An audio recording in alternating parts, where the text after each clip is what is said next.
a Q&A.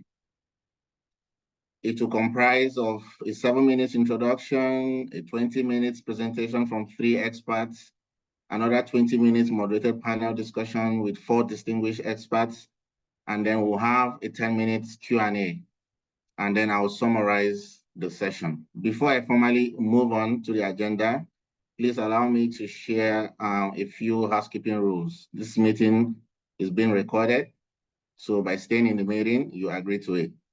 We also believe that you've pre-registered for this event, so we encourage networking amongst yourselves. Feel free to also introduce yourselves in the chat room, stating perhaps your name, country, and organization. All participants will be muted throughout the meeting. Therefore, if you have any information to pass across, you can kindly type in the chat room. For better coordination, any questions for speakers or panelists for the Q&A session should kindly be typed into the dedicated Q&A box in the Zoom panel. I would like to set the scene by giving a brief introduction of this panel. The African Development Bank realizes the huge financial risk posed by rapid biodiversity loss, and as a result, we are working with international and domestic partners to address this issue through a mix of interventions that integrates natural capital in Africa's development finance. In recognition of the fundamental role of natural resources in meeting our regional and global ambitions on climate, biodiversity, pollution, and sustainable development, our investments are increasingly adopting nature-based solutions and contributing to biodiversity finance in general. For the benefit of our non-expert audience, I will describe what biodiversity means. It simply means financial resources that is channeled to support the transition to new production and consumption patterns, allowing nature assets to be responsibly used to ensure continuous economic prosperity for all people. In other words, biodiversity finance can be used to fund interventions that optimize the benefit we derive from all plants and animal life on Earth, including ecosystems that provide us services such as food, fresh water, timber, aesthetic value, and climate regulation. Over many decades, the discussion around redirecting and realigning public and private finance flows from a more nature negative to a nature positive expenditure and subsidies has continued to evolve, including recently during COP28.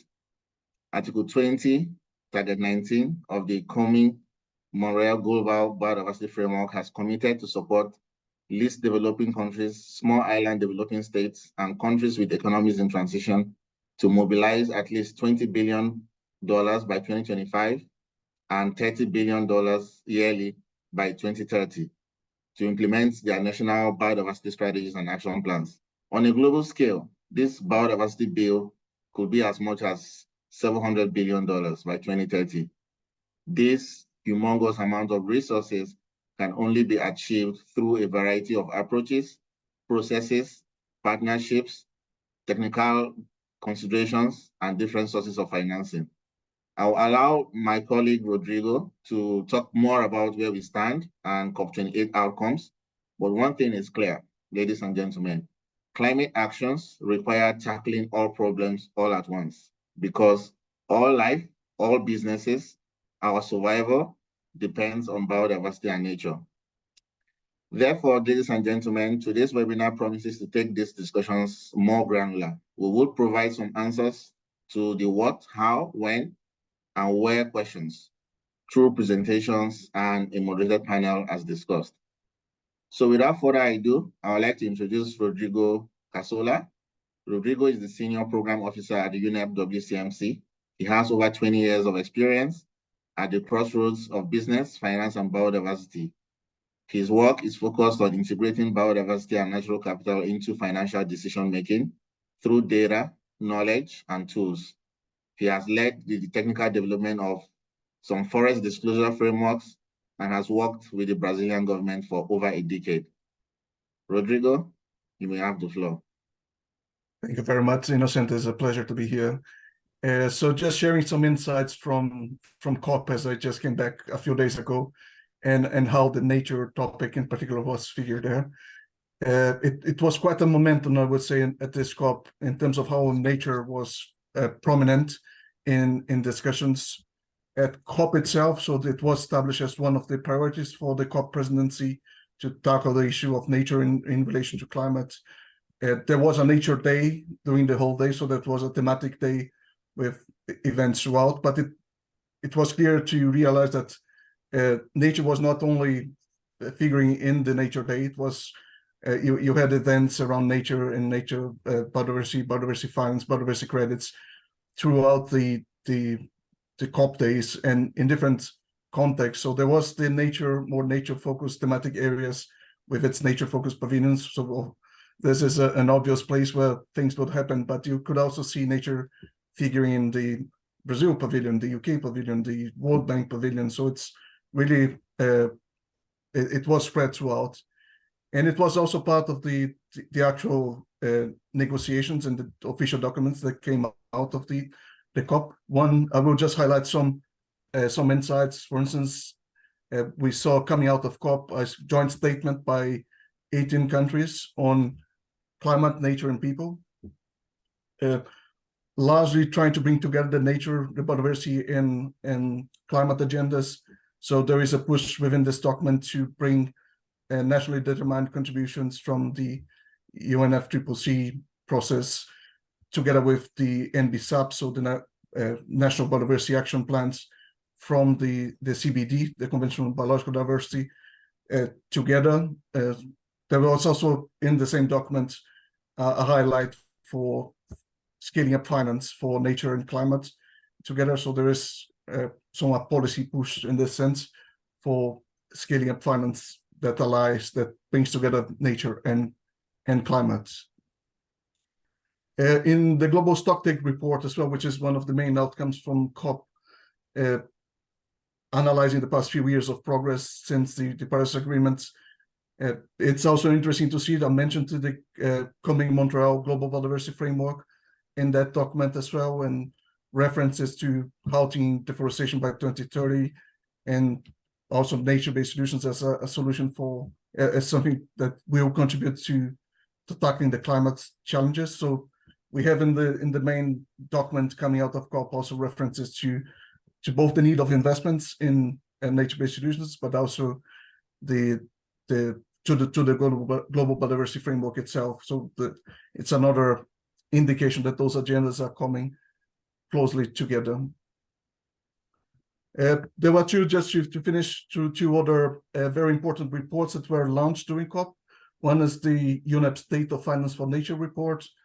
That it's a report that UNEP publishes yearly, but this time it's quite interesting because they also incorporated the negative flows of capital towards activities that damage nature as well. And it's a flagship report that will certainly be informed policy process moving forward. And also the adaptation gap report published by UNEP too, that brought a clear indication of how adaptation is underfinanced, and how also ecosystem and biodiversity can be part of that process of adaptation solutions that are much needed moving forward. I will stop here. I know that other colleagues in the panel were also at COP and will be able to share other insights. I just wanted to bring some of those key highlights, but happy to discuss further. Thank you very much, Rodrigo, for giving us a recap of what transpired at COP28. It seemed to be a very interesting COP for so many of us that weren't there in person. Thanks for giving us that overview. In order to optimize our use of time, we'll move straight to the next session of this webinar, which is presentations. And we have 3 key presentations from 3 experts. I'll start by introducing our first presenter, Katharina Lehmann. And Dr. Katharina is the Policy Officer for International Finance at the German Federal Ministry for Environment and Nature Conservation, Nuclear Safety, and Consumer Protection. She has extensive experience in the areas of climate finance, mainstreaming climate change considerations into national development planning, as well as analyzing the socioeconomic impacts of climate change. Before joining the German government, she worked with the United Nations Economic and Social Commission for Western Asia, the German Institute for Economic Research, and Climate Analytics. She was a PhD in economics from Humboldt University, Berlin. Katerina will be making a presentation about an overview of biodiversity finance and macro-level analysis of policies for biodiversity finance. Katerina, you have the floor.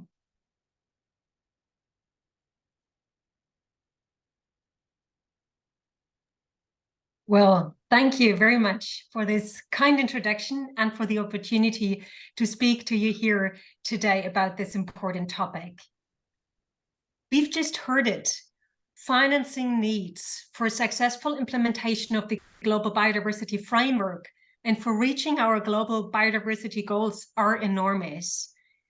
The biodiversity framework itself estimates, and we've heard this number just now, estimates the global biodiversity funding gap to be at $700 billion annually. $700 billion, this is enormous. And in order to close this enormous gap, we need comprehensive approaches.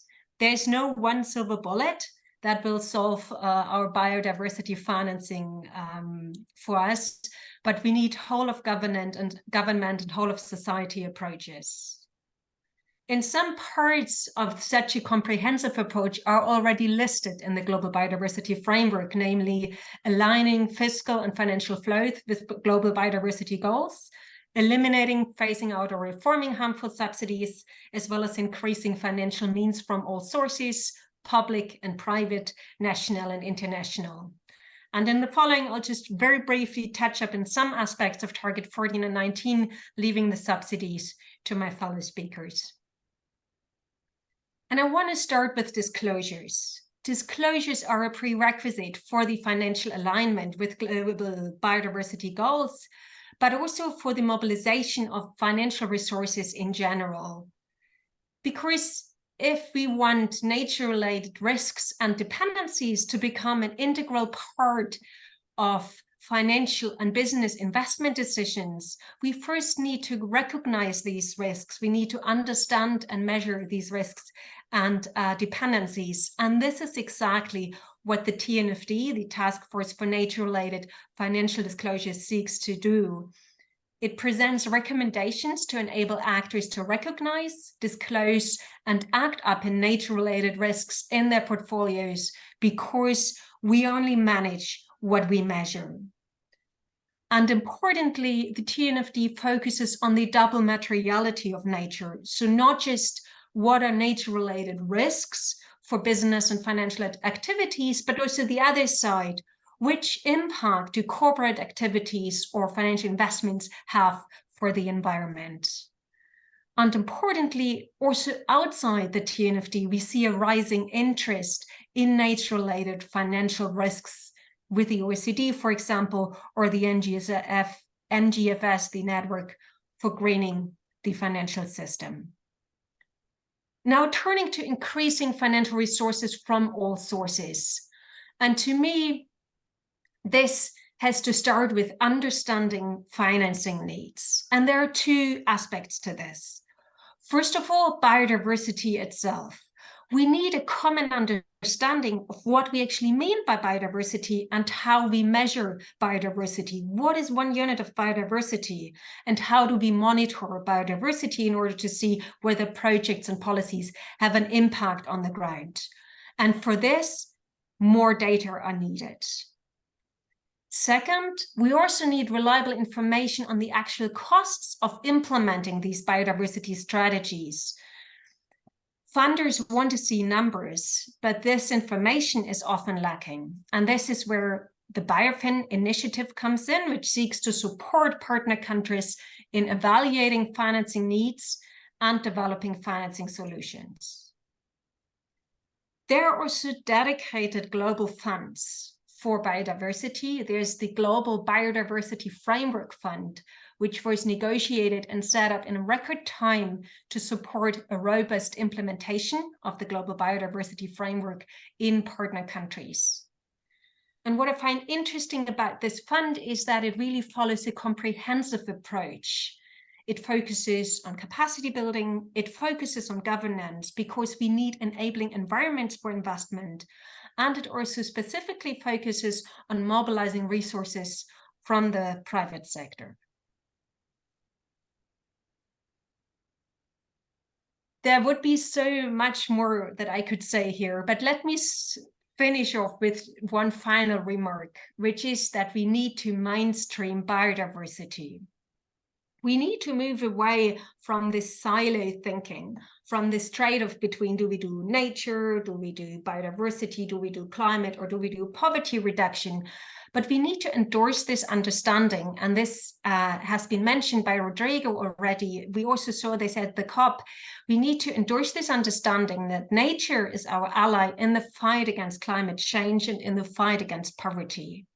So we need to link climate and biodiversity action on a strategic level when developing the NDCs, the NABs, the National Biodiversity Strategies and Action Plans and so on, but also when we're developing our financing means. So we need integrated approaches for climate and biodiversity to leverage additional synergies.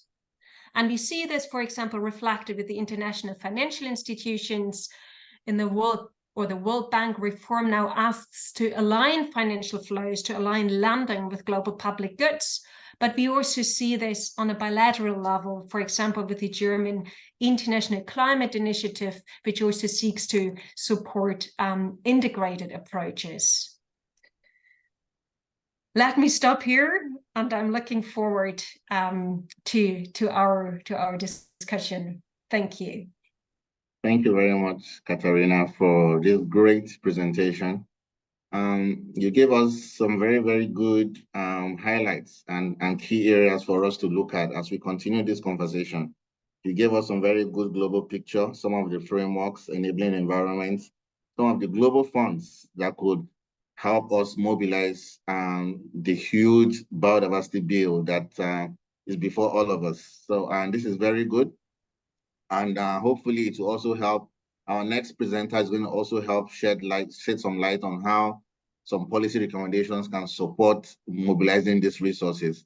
Our next speaker is Martin Locke.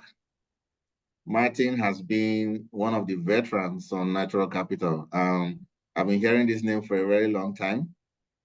He has more than 25 years of experience as a policymaker for the Dutch government, and has worked in several policy domains, including environmental policy, international nature, and green growth policy. He is a co-author of several national policy documents and has led public-private collaborative actions on natural capital in the Netherlands and elsewhere. In 2018, Martin initiated and led the Global Government Dialogue on Natural Capital, and now serves as the Executive Director for the Capitals Coalition. Mark will present some policy recommendations for reforming subsidies that are harmful to biodiversity, and setting incentives for positive impact, particularly a report on Target 18 of the Global Biodiversity Framework. Martin, you have the floor. Thanks, Innocent, for your warm welcome, and hello from the Netherlands to all of you listening in this interesting and important webinar. My name is Martin Locke, Executive Director of the Capitals Coalition, also one of the co-founders and a member of the leadership team of Business for Nature, a global collaboration of businesses to inform and to create more ambition in international nature policy. So I have a couple of slides I want to share with you, and this is what I said. Now it's not the right one. I tried one more, and if it's failing, I'll do without the slides. We tested it before, and I said, you never know. So let's not use the slides. So what I wanted to speak about is the environmental harmful subsidies. And Katarina said we have a gap of 700 billion dollars worldwide to inform to fund biodiversity change, which is enormous. But as a matter of fact, the amount of money governments around the world spend on subsidies that are harmful for nature are about 2 or 3 times as bigger. So it's 1.8 trillion US dollars that governments are spending at least every year on subsidies, on policy incentives, on measures that are harmful for biodiversity. So what if they would have been changed in another direction? And this 1.8 trillion, this figure comes from a report that Business for Nature with several partners published at the beginning of 2022 with a couple of big buckets that were identified: 640 billion around fossil fuels, and the COP28 discussions on this were also quite telling. 520 billion on agriculture, 350 billion on water, just to name a couple of those figures. So the gap is there, which is enormous, but governments are spending much more in the wrong direction. So that is something to be aware of. And here comes Target 18 to the play. Target 18 is all around reforming subsidies, and it demands from governments that they identify subsidies harmful for biodiversity, they eliminate, phase out, or reform those subsidies, and they scale up positive incentives, which is an ambitious target, of course. But it's also good to remember, and this is sometimes I'm feeling old, I'm working already a long time in the sustainability field. The same target more or less was also in the IG targets, and we didn't really move on that. So I think that's something to keep in mind too. It is important. It's not totally new if we are honest to ourselves. So what we did with Business for Nature, we have advocated for a very strong Target 18. One of the things we wanted was to include a number because we thought that the figure that was used in the international negotiations around the subsidy reform that potentially could take place was much too low. It was $500 million. So where we thought 1.8 trillion is, as a matter of fact, the right number for this. And although we didn't get a figure in, I think Target 18 itself is quite strong. What we now have done, and I will put the link in the chat later on, in November of this year, we brought out a guidance document, recommendations to government how to implement Target 18 of the Global Biodiversity Framework, with 6 key recommendations: to conduct a national assessment, that's 1; to second, engage stakeholders and raise awareness; to third, co-develop and publish a robust reform roadmap; to reform to ensure a just transition; the 5th element, to enhance the accountability and governance for environmental harmful subsidies reform, and also to enhance international collaboration. So 6 key recommendations. And just a couple of thoughts around that. It's very good. We always talk about harmful subsidies, but to realize it's much more than just subsidies. There's also tax involved, for example, but also the public spending,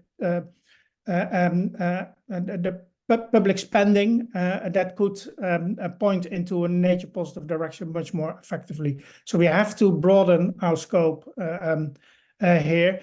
The other thing is it's good to realize that it's in the business interest to reform environmental harmful subsidies. If governments are supporting economic activity in a direction that is not good for nature or not good for climate, it also means that it provides a setting for business activities in a direction where some of the business activities might seem profitable while they are not in reality, because they're kind of leaning a lot on incentives coming in from the government side.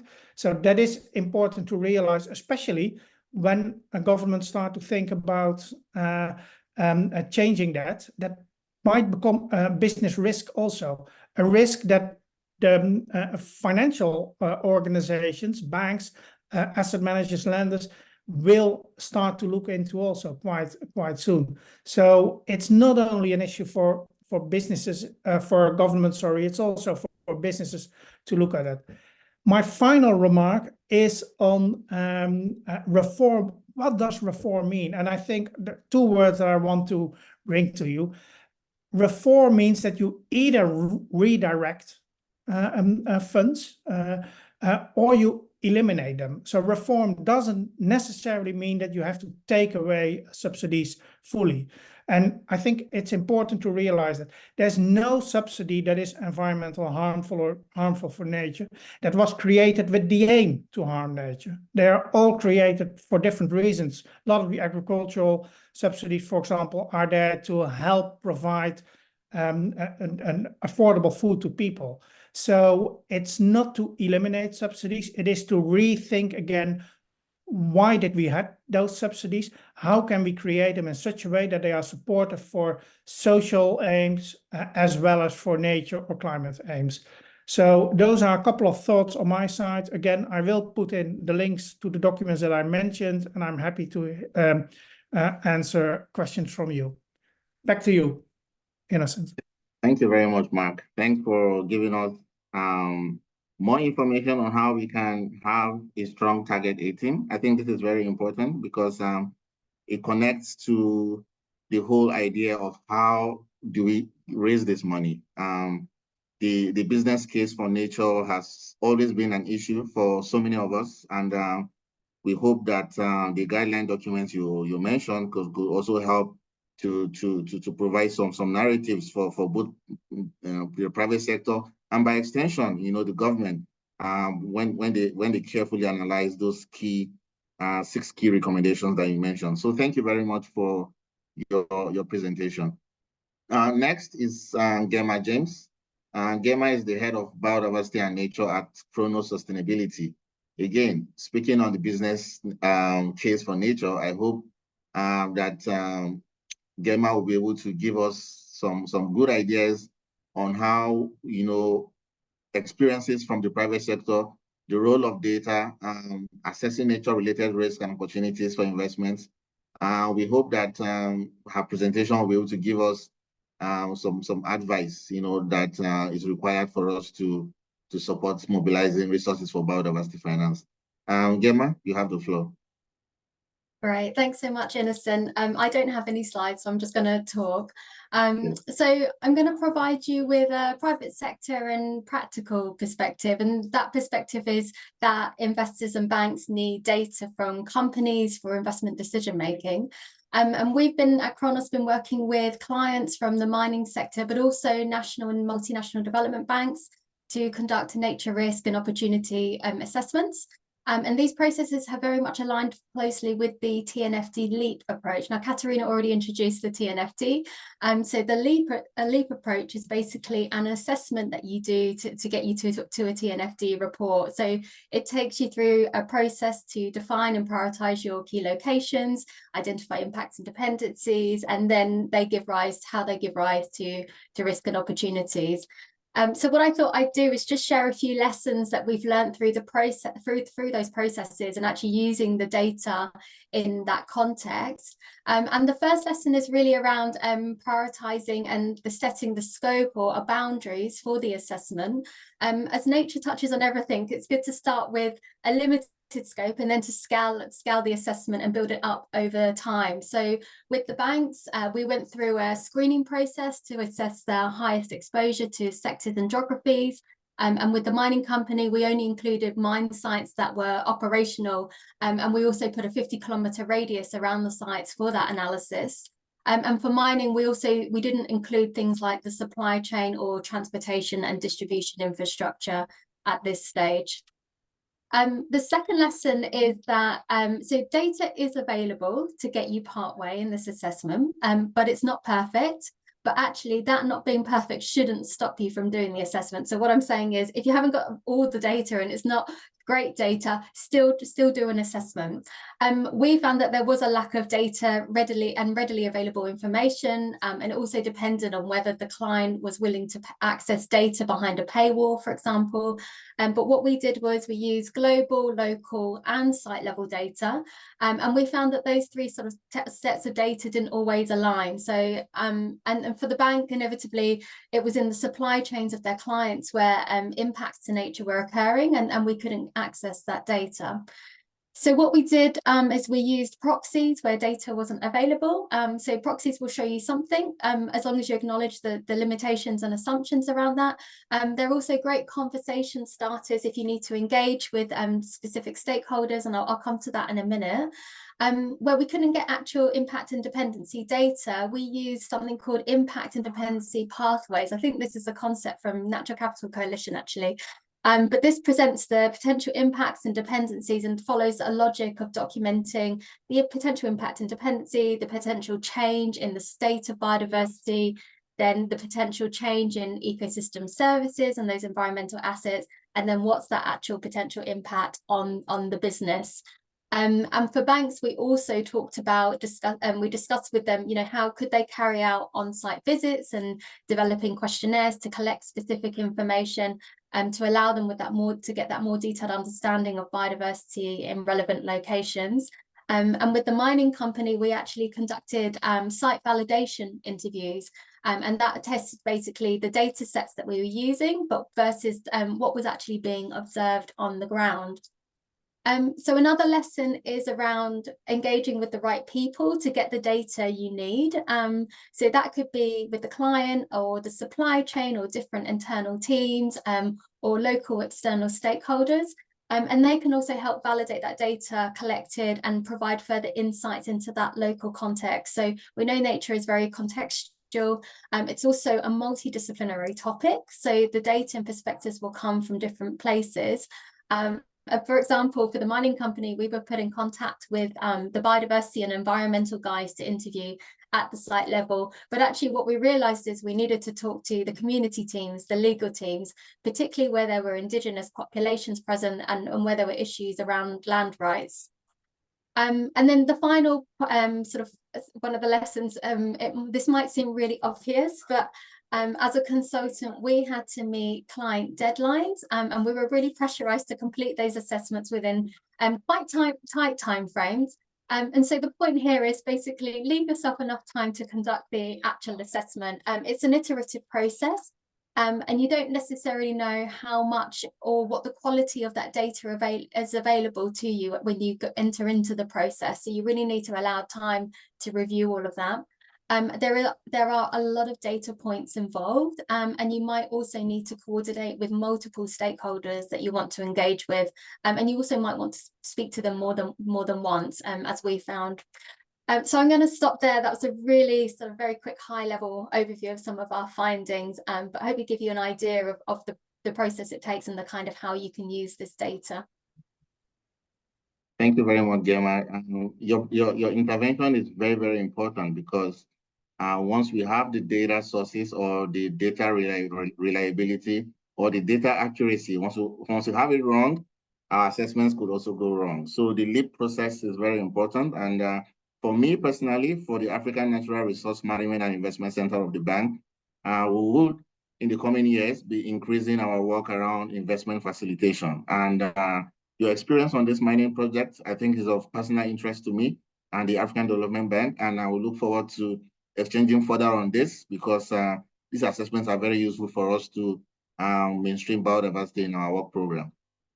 Ladies and gentlemen, audience, we would like to encourage you to post your questions as we move on. Because of time, we may not be able to call upon you to speak directly, but our panelists and speakers will be looking at the Q&A chat box and they'll be responding to some of your questions as we move along. Because all these presentations is probably already generating questions, you do not need to wait till the end of the webinar because we have limited time.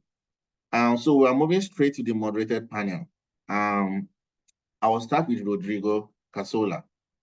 How can biodiversity be incorporated into financial decision making? And how can finance for biodiversity be scaled up? Thank you. Yeah, I will start with a point that was just mentioned by Gemma, which is the accessibility or access to data. One thing that we realized working with financial institutions and others globally is that biodiversity data is largely available, although imperfect. So, but I would just like to reinforce the message that there are no excuses to taking action because of data availability. One thing that is key for financial institutions in particular to be looking at investments in nature and biodiversity is asset level data, which is something that they will have to establish process by their own or have data providers. So nature is context dependent. So where your impacts are taking place, it's key for you to understand your impacts and dependencies. And the access to site level data, or to have this understanding of how your investments and your loans are actually, where those are taking place and impacting nature, it's a key piece of information that we see it's still lacking in many cases for financial institutions. So I guess that's one of the ways that you could incorporate more biodiversity into decision making, is knowing where your impacts are actually taking place. The other thing is following up on something that Katarina mentioned, is the materiality aspect. So it's the awareness of your impacts and dependencies on nature. And there are also tools out there for financial institutions to be using in this sense. One of them is Anchor, which is a tool that we developed together with UNEP FI and Global Canopy. It was great to see the pickup of Anchor by central banks, especially initially. So there was one study by the Dutch central bank, one by the Banque de France, so the French central bank. And this started a process where financial institutions, banks, and others started using Anchor to do this initial screening of their impacts and dependencies on nature and map their portfolios against potential impacts and dependencies, allowing this moving forward and deep diving into the areas that are more critical for them. So yeah, that would be my second point. So awareness of your impacts and dependencies. The third point would be nature-related opportunities and how to frame biodiversity finance as an opportunity for financial institutions as well. We have several case studies out there on how we can deliver nature and also returns for financial institutions. And I'm mostly talking about the private finance side of things, which is where we really need to improve the amount of capital that is directed into nature. So framing nature-related investments as an opportunity for financial institutions is something that would allow us to get traction in several jurisdictions that might be more averse to the more risk side of things. On scaling up, just to mention quickly, three things that I believe might help that process. One would be to leveling the playing field, and this would involve something that Martin mentioned before, so the reducing perverse subsidies and perverse incentives. The State of Finance report published by UNEP this year indicated that we have 10 times more money being invested in perverse subsidies than you have actually been now invested in nature-based solutions. So it's a difficult to fight against there. So you're basically rowing against the tide. And de-risking. So there is still a lot of need for public money to be catalyzing private investments in nature to generate nature positive outputs. And this would include the role of multilateral development banks in partnering with the private sector to de-risk some of those investments that are investments in nature are still perceived as risky, as unknown. There are several other traditional asset classes that the finance sector is already used to, and that would more likely focus on those than on what's coming as new. So there's a lot of scope for de-risking as well. And I will stop there. So yeah. Yes, thank you. Thank you for being very time conscious, because we still have 3 speakers to go. The points you raised on how we can mainstream biodiversity in financial decision making and how to scale them up, they are well noted. And it's still going to piggyback on my next question to to Jima. Still on data. It's going to be 3 questions in one, Jima. What kind of data is needed, and how can this be used to integrate biodiversity into investment decisions? And then what are the challenges and barriers, for investors in both assessing and using biodiversity data? Jima? Okay, I'm going to break them down into the 3 different questions. Okay, yeah. So data that's needed, I'm going to take it from the institutional investor perspective. So investors are looking for comparable data. And they've just got to grips with carbon, and all of a sudden they have to work with nature-related data, which isn't comparable, and it's far more complex, and there's a lot more of it. So I think the key message here is that, particularly from an investor perspective, there's no one indicator or metric that's going to give you everything you want or tell you the whole story and then lead to a decision on financial materiality. Using one indicator is very deductionist, and you'll probably miss the real risks and opportunities within that. So what is needed is, and Rodrigo already alluded to this, is location or asset level data. And you also need the actual biodiversity data itself. So the likelihood is you're going to have a dashboard around biodiversity significance. So what's the proximity to protected areas, threatened and declining species, water risk, ecosystem condition. Then there's the impact and dependency data that comes from the company, but also not just the impact and dependency, but also those risk management controls and the practices that the companies are actually doing to, I don't want to use the word offset, but to mitigate some of those impacts as well. In terms of integration of data, so one thing is to apply screening and analysis for that due diligence to give you an idea of your exposure to the risks and opportunities. Another thing is when we think about capital allocation, you could apply sort of the mitigation hierarchy kind of concept. So that, for those of you not familiar with the mitigation hierarchy, so it's basically a conservation framework, but it presents a framework where you avoid impacts as a priority. Then you attempt to mitigate those impacts. If you cannot avoid them, then you look to rehabilitate and restore where you've got residual impacts. Then you can think about having that positive contribution or net gain. And that same thinking could actually be applied to assessing corporate or client impacts and whether you're willing to invest or include those companies within a fund. And then the final point on integration would be you could actually use the data to engage with companies. So this is one, to influence a change in behavior and their practices, but also two is actually to learn from them. So to plug those gaps in data and knowledge, which you might not have been able to get from your original data sets. So then on the challenges and barriers, there's always so many more challenges and barriers, but we've mentioned a couple at the beginning on data availability and quality, location data and asset level data being available, and supply chain data is really tricky because of traceability. I think another challenge is actually just around the format accessibility, the gaps in data, and then the analysis of the data and linking those all together. So it's different for those that are doing the actual measurement and collecting of the data at the ground level to those who actually have to report the data at the corporate level, and then the users of the data, which could be the investors, banks, or anyone who's a decision maker in a corporate. And what you end up with is, because of all these different perspectives, you have different requirements, you have different contexts in which the data is collated. So you end up with this very broken system of an information flow. And as a data user, an investor will be looking for that data that shows companies' exposure to biodiversity risks, and how they're managing those risks. What's the ecological impact resulting from those company practices, and then how does that impact the financials? And the problem is that an investor would need to pull all those different data points from multiple sources of information. So you do get data at each of those different stages, but they're in varying formats. And the challenge for an investor is that they don't really link up between those different aspects to support that interaction of data. So it feels disjointed. You can't draw a clean and consistent narrative through the process.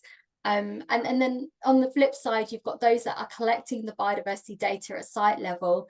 They'll be looking at data very much from a very context-specific perspective. So if you have a company with multiple sites globally measuring lots of different species, using lots of different metrics, aggregating that data to the corporate level is just not going to make sense. So data is a challenge, and at the corporate level, it's never going to be perfect just because of that location and context specific characteristic of nature. But again, data does exist. And also, I think frameworks like TNFD, they're going to start helping with defining what consistency actually looks like, and to help provide some structure to be able to develop those narratives as well. So I'll stop there as well. Thank you very much, Jema. I like the way you dish out your points. You dish them out, in a methodological manner, and it becomes very easy to really understand. So my next question is to Mark and Katerina. We've heard from Rodrigo, we've heard from Jema, and we've seen the interconnection between data availability, how to mainstream and scale up biodiversity finance.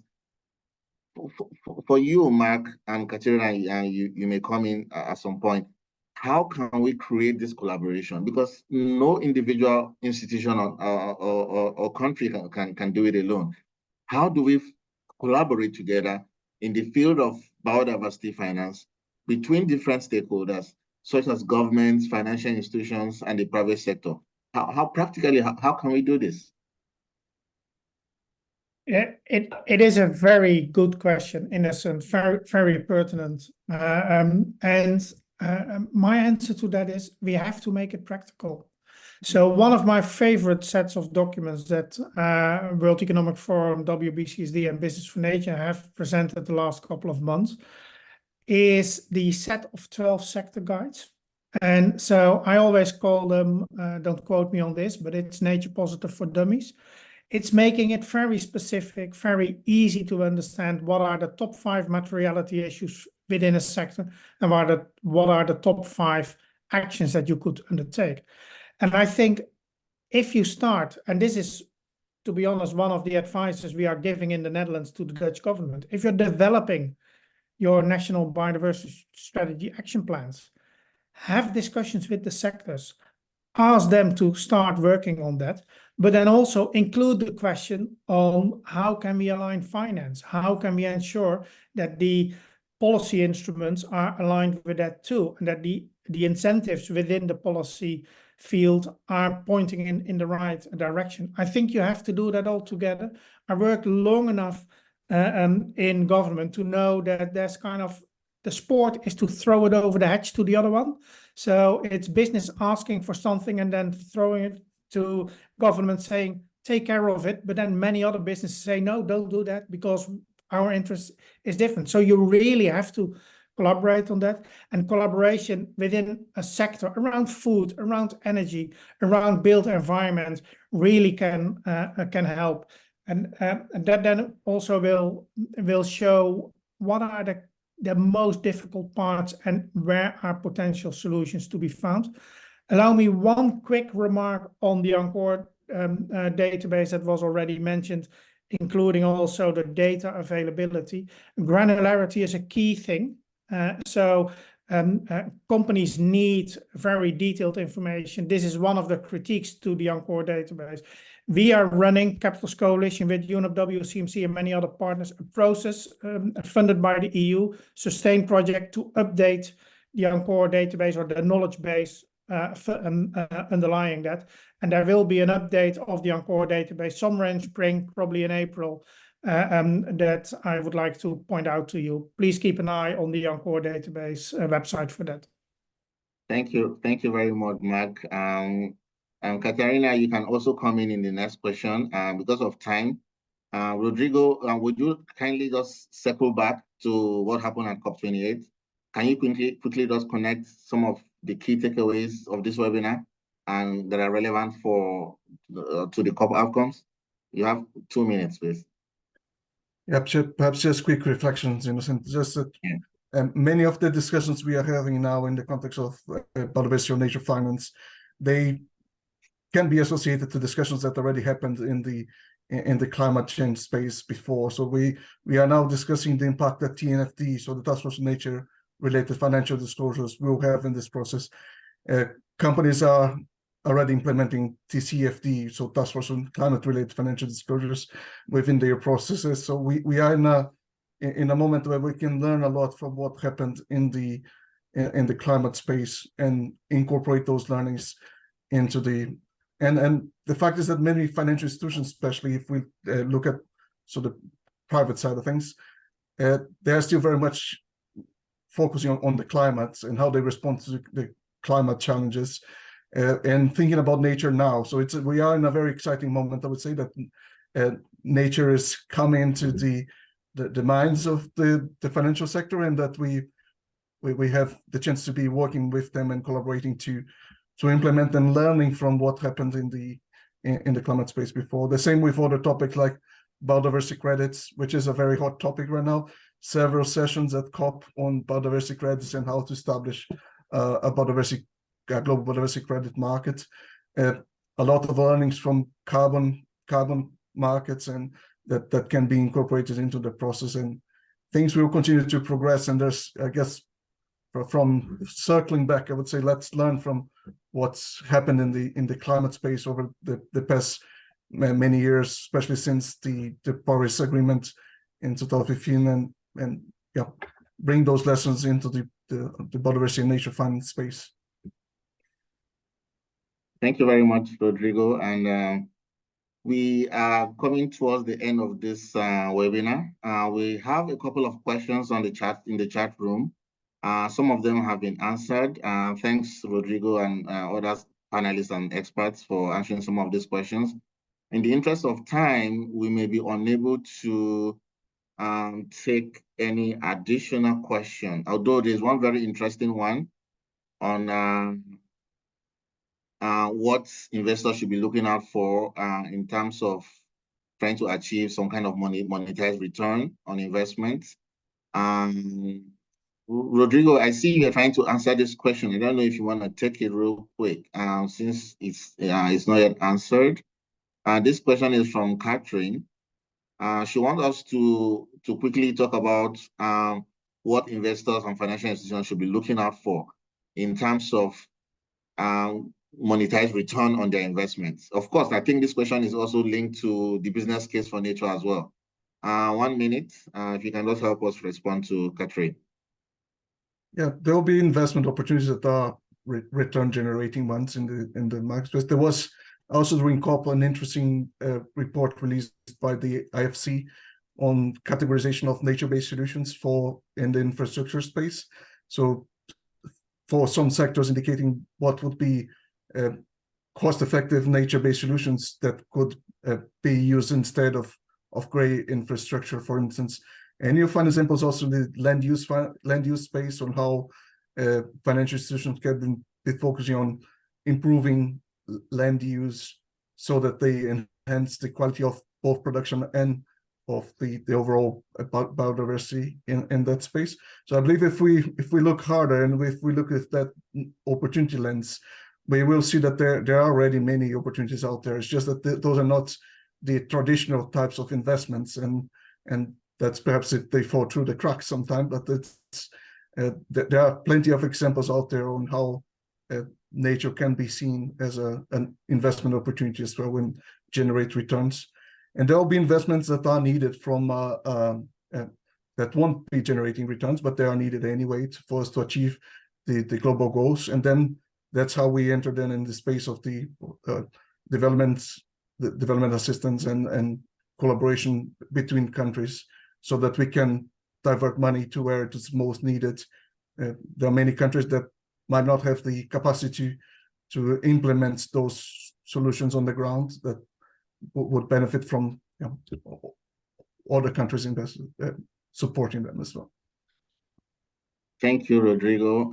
Distinguished ladies and gentlemen, from wherever you are in the world, thank you for joining this meeting. We hope that our discussions has been able to advance all the various perspectives about biodiversity finance for global climate impact. We have some comments and questions still unanswered. We welcome you to leave it on the chat. We'll pick it up and then we can take some of them offline. Thank you, Imran, Putri, for your good contributions. Your question, Carla, your question on biodiversity markets, I think is an interesting one. Please, we will take it offline, as well as other comments we have in the chat room. We would like to really thank you for spending 60 minutes with us. The next steps on this side is to announce the next GGKP webinar, which will come up in Q1 of 2024, is going to be titled Supporting Companies to Go Green. Again, that webinar is going to also be highlighting some of these issues because of the broad definition of the concept of green. It's going to also encompass climate discussions, biodiversity discussions, and we'll all expect that we'll receive this encouraging number of participants while we continue to shape our global future to go green. Thank you and have a beautiful afternoon. Goodbye.